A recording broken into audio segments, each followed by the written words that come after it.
Hello students, Indian geography के पिछले lecture में अपने एनर्जी सोर्सेज के बारे में प्रारंभ किया था और कोयले के बारे में विस्तार से अध्ययन किया था। कोयले का भी वर्गीकरण किया था, उसमें गोंडवाना और टर्शरी दो डिवीजन किया था।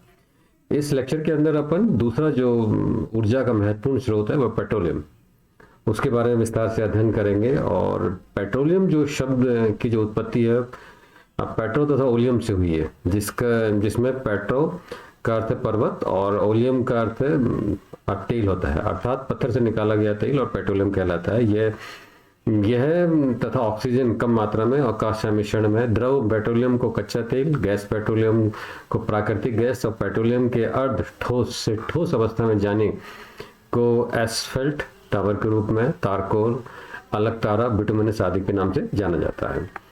पेट्रोलियम के जो उत्पादन का स्रोत जो अपने स्टूडेंट अपनी धरती से है और ये नॉन रिन्यूएबल रिसोर्सेज के अंदर आता है। इसे आप मानव जो है वो पैदा नहीं कर सकता है, ये हमारे पृथ्वी से ही हमें प्राप्त होता है और जिसके तल से प्राप्त होता है। और पेट्रोलियम आग्नेय और कायांतित शैलों में नहीं पाया जाता, बल्कि वलित पर्वतों के समीप अवसादी शैलों में, ये कोयले के संबंध में भी था स्टूडेंट, सेडिमेंट्री रॉक्स के अंदर ही मिलेगा।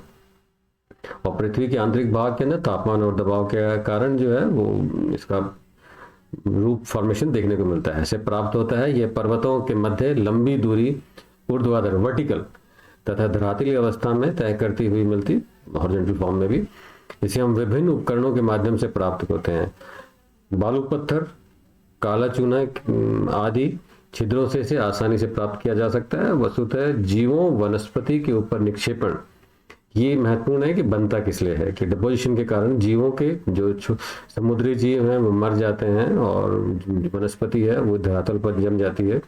और लेयर बाय लेयर ऊपर निक्षेपण क्रिया तथा आंतरिक ताप और दबाव, मैंने कहा था स्टूडेंट्स, तापमान और दबाव दोनों चीजें पृथ्वी के आंतरिक धीरे धीरे जो अंदर जाते हैं दोनों में वृद्धि होती जाती है।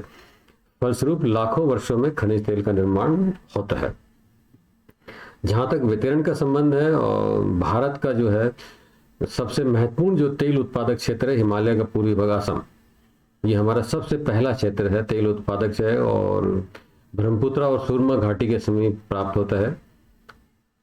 भारत में पहली बार 1825, ये काफी इंपॉर्टेंट है जीके पॉइंट ऑफ व्यू से, 1825 ईस्वी से असम के ऊपरी पहाड़ी तेल क्षेत्र का पता लगाया गया। परंतु जीएसआई के आदेशानुसार 1866, ये ब्रिटिश अंग्रेजों का टाइम ड्यूरेशन, 1866 में तेल निकालने की प्रक्रिया शुरू हुई और 1866 से 1868 के दौरान जो है माकूम के समीप वैक्लेलॉम एंड कंपनी द्वारा तेल कुओं का निर्माण किया गया।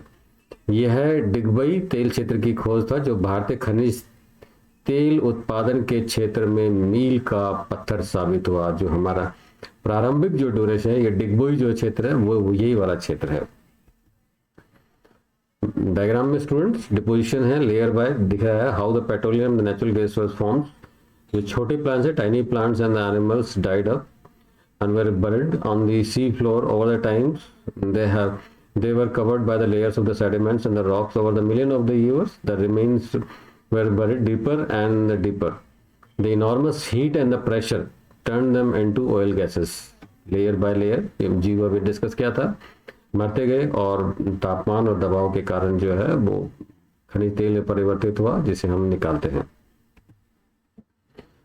जहाँ वितरण का क्षेत्र है, ब्रह्मपुत्र जो घाटी है अभी डिस्कस किया, सबसे महत्वपूर्ण हमारा क्षेत्र है। डिगबोई तेल क्षेत्र ऊपरी असम राज्य में लखीमपुर जिले में स्थित है। यहाँ तेल के भंडार मायोसीन और इयोसीन काल से संबंधित हैं।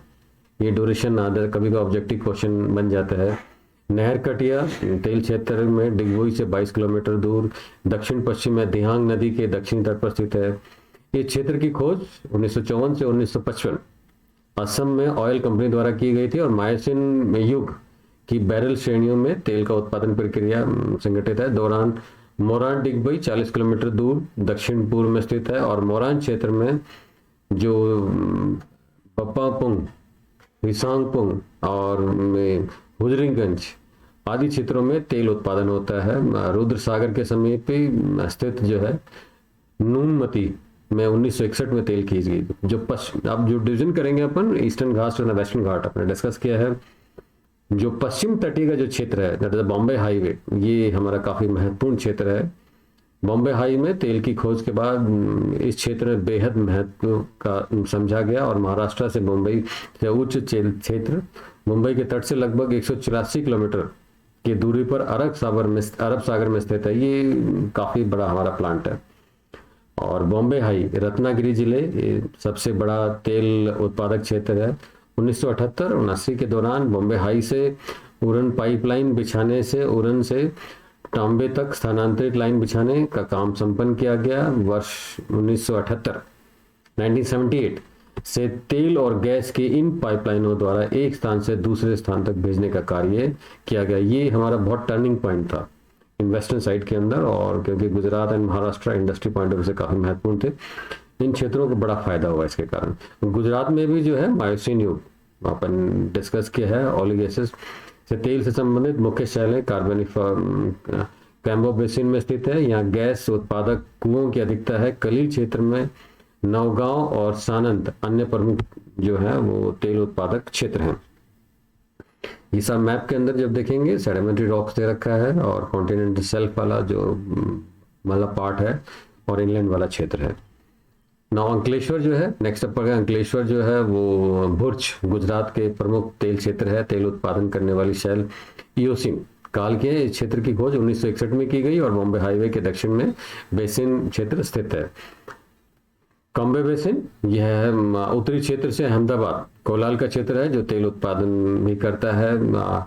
उसके बाद आलियाबेद तेल क्षेत्र भावनगर, ये सारे गुजरात वाला क्षेत्र है, वो वेस्टर्न साइड वाला क्षेत्र है, इसलिए ये जो क्षेत्र है इंडस्ट्री पॉइंट ऑफ व्यू से काफ़ी महत्वपूर्ण डेवलप हो गया था।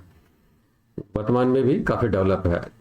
आज जब पूर्वी तट की तरफ आते हैं इसमें महानदी, गोदावरी, कावेरी, कृष्णा डेल्टा आदि शामिल हैं और यहाँ पूर्वी तट के तेल भंडार प्राप्त होते हैं जो रवा क्षेत्र में कृष्णा गोदावरी बेसिन अंतरहीन दिखाई देते हैं, क्योंकि ये अपने डिस्कस किया है ड्रेनेज सिस्टम में ये सारी नदियां जो पूर्व में बंगाल की खाड़ी में गिरती हैं और डेल्टा का निर्माण करती हैं। हाल ही में शामिल किए गए कुछ क्षेत्र में बॉम्बे हाई बेसिन के दक्षिण में हीरा, नीलम, गंधार फेज सेकंड और पन्ना को मुक्त है। अन्य जो क्षेत्र हैं कुछ ऐसे क्षेत्र भी हैं जो खनिज तेल के भंडार के लिए जाने जाते हैं, किंतु यहाँ तेल का वाणिज्य रूप से उत्पादन शुरू नहीं हो सका है। राजस्थान इसलिए काफ़ी इस दिशा से काफ़ी महत्वपूर्ण है और राजस्थान की रिफाइनरी बाड़मेर में काम काफ़ी तेज़ी से चल रहा है। राजस्थान है, अरुणाचल प्रदेश में भी हो रहा है, दमनदीव है, बंगाल और हिमालय के जो तलहटी वाले नीचे वाला पार्ट है, गंगा घाटी, त्रिपुरा, नागालैंड की जो क्षेत्र हैं। तब यहाँ कुछ क्षेत्र ऐसे हैं जहाँ पर भूगर्भिक संरचना तेल भंडारों की उपस्थिति के संकेत देती है। ऐसे क्षेत्रों में केरल, कोंकण क्षेत्र, कच्छ, सौराष्ट्र क्षेत्र और महानदी बेसिन भी काफी महत्वपूर्ण है इस दृष्टि से। जहां तक खोज का संबंध है, अन्वेषण, उत्पादन, स्वतंत्रता प्राप्ति के पश्चात जो आफ्टर इंडिपेंडेंस पश्चात पेट्रोलियम उद्योग ने अन्वेषण उत्पादन के क्षेत्र में काफी प्रगति की है। तेल एवं प्राकृतिक गैस निगम ONGC, भारतीय तेल निगम OIL, सारी कंपनियां जो है जिनके पेट्रोल पंप अपन देखते हैं।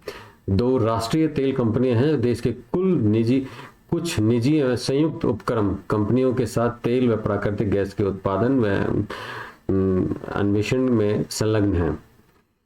सरकार द्वारा एक नई जो है वो लाइसेंसिंग पॉलिसी नीति घोषणा की गई जिसके अंदर जो है सार्वजनिक क्षेत्र, प्राइवेट सेक्टर, गवर्नमेंट सेक्टर के क्षेत्र की कंपनियों को पेट्रोलियम जो है वो एक्सप्लोरेशन लाइसेंस प्राप्त करने के लिए निजी कंपनियों के साथ प्रतिस्पर्धा करनी पड़ी।